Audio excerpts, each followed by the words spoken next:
आप सबों को प्रभु यीशु मसीह के सामर्थ्य नाम में जय मसीह की।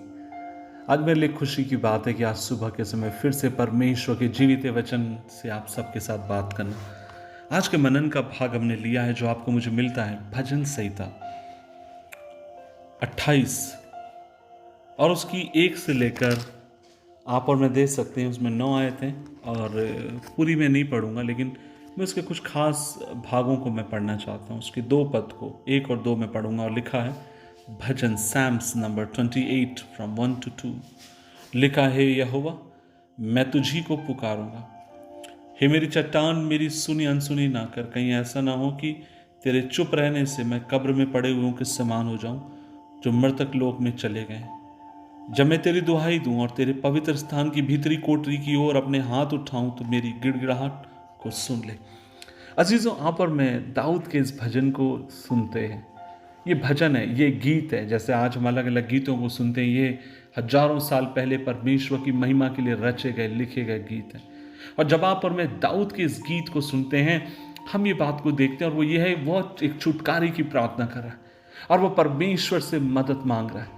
वह परमेश्वर से कह रहा है कि प्रभु तू अपनी दया मुझ पर दिखा, तेरा अनुग्रह तू मुझ पर होने दे खुदावन। और जब तू तेरा अनुग्रह तू मुझ पर करेगा तब मैं क्या कर लिया जाऊंगा परमेश्वर, तब मैं बचा लिया जाऊंगा।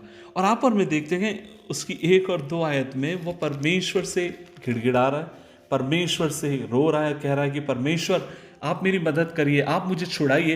लेकिन आप और मैं जब उसकी 6 और 7 आयत में देखते हैं, हम यहाँ पर पाते हैं और वो ये है कि दाऊद ऐसे समय कहता है, 6 और 7 आयत में लिखा है, यहोवा धन्य है क्योंकि उसने मेरी गिड़गिड़ाहट को सुना है। यहोवा मेरा बल और मेरी ढाल है, उस पर भरोसा रखने से मेरे मन को सहायता मिलती है। इसलिए मेरा हृदय प्रफुल्लित है और मैं गीत गाकर उसका धन्यवाद करूंगा। और आप और मैं देखते हैं बहुत लंबे समय के बाद नहीं, लेकिन थोड़े ही समय के बाद 6 और 7 पद में वो अपने खुशी को परमेश्वर के प्रति जाहिर करता है। मैं सोचता हूं कि वो आंसुओं के साथ परमेश्वर की स्तुति करता है, वो खुश होकर परमेश्वर का धन्यवाद देता गया और वो ये कहता है कि परमेश्वर मुझे पता है तुझ पर जब मैं भरोसा रखता हूं तो तू परमेश्वर मेरी क्या करता गया, सहायता करने में विश्वास योग्य परमेश्वर है। और उसके 9वें पद में वो परमेश्वर से कहता है कि प्रभु जी आपसे मेरी एक दुआ है, आपसे मेरी एक इल्तिजा है। और वो कहता है, हे यहोवा अपनी प्रजा का उद्धार कर और अपनी निज भाग के लोगों को आशीष दे और उनकी चरवाई कर और सदैव उन्हें संभाले रहे। अजीजों, यहां पर दाऊद परमेश्वर को एक चरवाही के रूप में प्रकट करता है। वो कहता है, यद्यपि मैं निराश हूं, यद्यपि मैं हताश हूं, हाँ मैं रो रहा हूं, मैं छुटकारे के लिए परमेश्वर से मांग रहा हूं, लेकिन कुछ देर के बाद वो अपने प्यार को परमेश्वर के प्रति इजहार करता है और फिर वो कहता है, मुझे पता है यहोवा मेरा चरवाहा है। यहोवा ऐसा चरवाहा है जो हमें हमारी अगुवाई करने के लिए वो विश्वास योग्य परमेश्वर है। अजीजों, क्या आप इसी बात को भजन संहिता 23 में नहीं पाते? क्या आप इसी बात को आप यूहन्ना 38 सुसमाचार अध्याय 10 उसके 10 और 11 पद में नहीं पाते, जहां यीशु ने कहा कि अच्छा चरवाहा मैं हूं और जो अपनी भेड़ों के लिए अपने प्राण को देता है। आज इस सुबह के समय मैं आपसे कहना चाहता हूं, आप दर्द में होंगे, आप आंसुओं में होंगे, आप जीवन के नाना प्रकार की चिंताओं में और संघर्ष से आप होकर जा रहे होंगे, लेकिन याद रखिए आप प्रभु की उपस्थिति में रोते हुए आए हैं। लेकिन आप प्रभु की उपस्थिति में जब पहुंच जाते हैं तो आनंद के साथ और भक्ति के साथ आप प्रतिवाद करिए। और लेकिन जब आप अपनी प्रार्थनाओं को खत्म करते हैं, उससे पहले कि आप उठें, इस विश्वास के साथ उठिए जैसे एक चरवाहा अपनी भेड़ों की रखवाली करता है, आपका परमेश्वर आपकी रखवाली करेगा।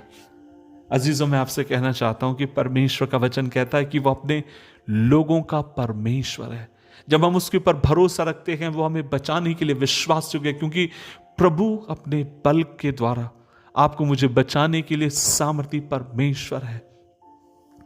वो हमारे संग रहता है, इसलिए बाइबल कहती है क्योंकि वो मेरे संग है इसलिए मैं किसी बुराई से नहीं डरूंगा। भजन संहिता 23 उसके 4 पद में आप और मैं देखते हैं। और फिर वो ये कहता है कि वो मुझे शैतान के फंदों से बचाने वाला मेरा परमेश्वर है। आज इस सुबह के समय ये वचन आपके दिलों से बात करने पाए, मेरे भाई मेरी बहन, जिस संघर्ष और जिस आंसुओं के दौर से तू होकर जा रहा है, जिस तकलीफ से तू होकर जा रहा है, हाँ तू प्रभु की उपस्थिति में आया है ढेर सारे अपने बर्डन और ढेर सारे अपनी बोझों को लेकर, लेकिन जब तू प्रभु की उपस्थिति में, जब तू उसकी भक्ति में आनंदित हो जाओ और इस विश्वास के साथ प्रभु की उपस्थिति से उठ, तेरा परमेश्वर चीजों को संभालने वाला और रक्षा करने के लिए विश्वास योग्य परमेश्वर है। वह तुझे संभालेगा, तेरी रक्षा करेगा, वह तेरे संग संग चलेगा, वह तुझे कभी अकेला ना छोड़ेगा, मार्ग में तुझे कभी ना छोड़ेगा, वरन वह तेरे संग संग चलने वाला खुदा है। बाइबल कहती है जन्माने वाली माँ हमें छोड़ सकती है, अपने सगे हमें भूल सकते हैं, लेकिन परमेश्वर हमें कभी ना छोड़ेगा। काफ़ी साल पहले की बात है, एक पिता, जब मैं कानपुर में था, एक चर्च का पासबान था, और एक पिता मेरे पास रोते हुए आया। उसके पास 3 बच्चे थे, मेरे ख्याल से एक बच्चा 7 साल का, दूसरा बच्चा 5 साल का, और छोटा बच्चा अगर मैं सही हूँ तो लगभग 1 साल का या 6 महीने का कुछ होगा, और वो गोदी में लेकर आया। और तब वो मुझसे कहने लगा कि सर मैं चाहता हूँ मेरी मदद करिए। मैंने बोला किस बात के लिए आपकी मदद करूँ? और तब वो मुझसे कहने लगा इन बच्चों की माँ बच्चों को, सबसे छोटे बच्चों को जन्म देने के कुछ महीने मेरे संग रही, और फिर एक दिन वो फरार हो गई, कहीं और चली गई अपने प्रेमी के साथ। आप मेरे बच्चों के लिए क्या कुछ कर सकते हैं? तब मैंने कोशिश करी, मेरे एक मित्र के वो एक हॉस्टल चलाता है बच्चों का, मैंने सोचा उसमें मैं डाल दूँ। मैं आपसे क्या कहना चाहता हूँ, लेकिन जब मैं उस बच्चे को, छोटे बच्चे को देख रहा था, तब मुझे याद आया कि जन्माने वाली माँ भूल सकती है, अपने सगे में छोड़ सकती है, लेकिन परमेश्वर जो आपका मेरा चरवाहा है, जब वो आपको मुझे थामता है, ना ही वो कभी आपको मुझे धोखा देगा, ना रास्ते में छोड़ेगा, वरन उस पार ले जाने के लिए विश्वास योग्य है। दुआ करें प्रभु जी, और आज हम मिलकर दुआ करते हैं। प्रभु जी हम हाँ दुखी हैं, हम आंसुओं में हैं, लेकिन प्रभु जी हम उसमें तुझे धन्यवाद देना चाहते हैं। और अंत में खुदावन हमें विश्वास है, तू हमारा प्रभु है, हमारी रक्षा करेगा, हमें संभालेगा।